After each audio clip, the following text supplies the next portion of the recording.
Assalamualaikum warahmatullahi wabarakatuh. Shalom, Om Swastiastu, Namo Buddhaya, dan salam kebajikan. Perkenalkan, nama saya Syukria dengan NIM H0523060 dari kelas B mata kuliah pilihan kepemimpinan pendidikan. Di sini saya akan menampilkan video podcast mengenai kepemimpinan pendidikan untuk memenuhi mata kuliah kepemimpinan pendidikan yang diampu oleh Ibu Dr. Evi Segarawati Ampri, Sarjana Pendidikan Magister Pendidikan.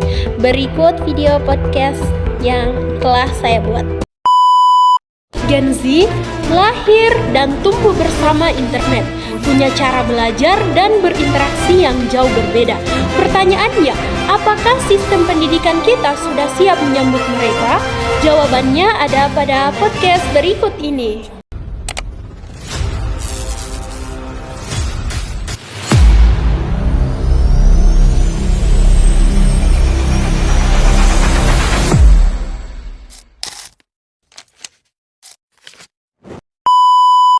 Halo teman-teman, Assalamualaikum warahmatullahi wabarakatuh.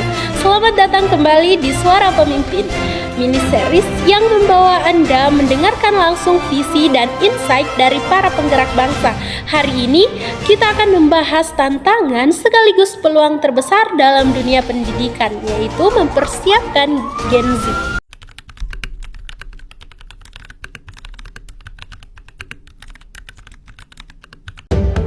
Gen Z adalah pembelajar visual dan multitasker sejati. Mereka tidak hanya butuh informasi, tapi butuh relevansi instan dan pengalaman personal. Ceramah satu arah yang panjang tidak lagi efektif bagi mereka.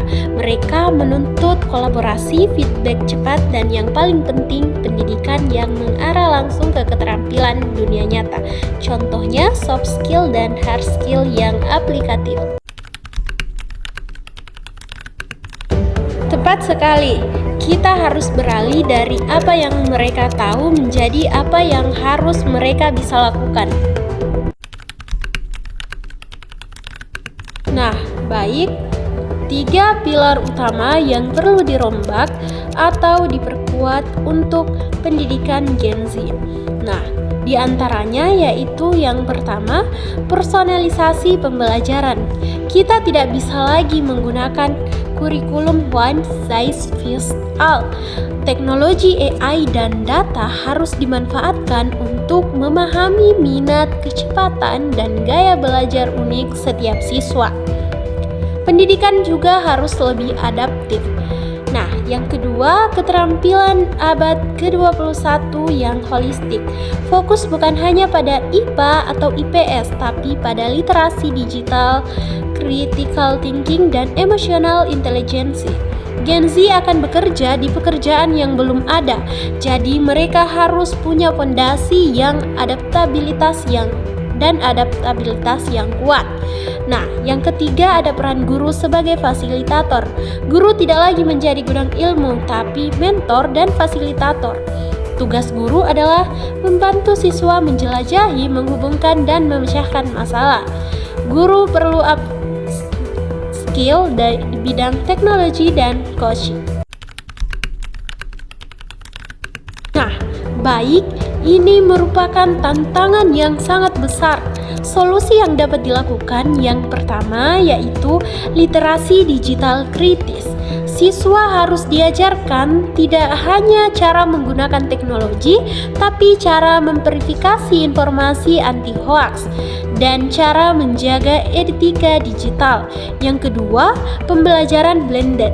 Mengintegrasikan teknologi seperti VR, gamification, platform, atau e-learning ke dalam kelas, tapi dengan waktu yang seimbang untuk interaksi tatap muka, debat, dan kerja kelompok.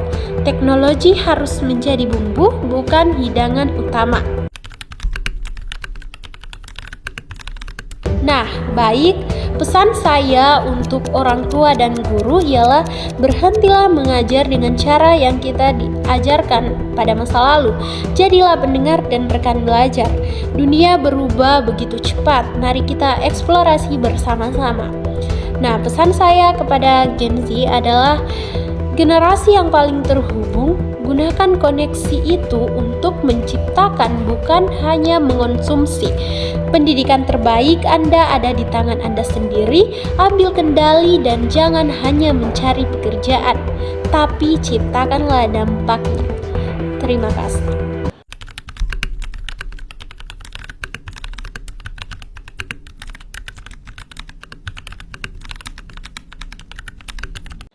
Nah, itulah tadi sedikit podcast mengenai suara pemimpin untuk pendidikan Gen Z selanjutnya. Terima kasih telah menonton podcast yang telah saya buat. Sampai berjumpa di podcast berikutnya. Terima kasih. Wassalamualaikum warahmatullahi wabarakatuh. Bye-bye.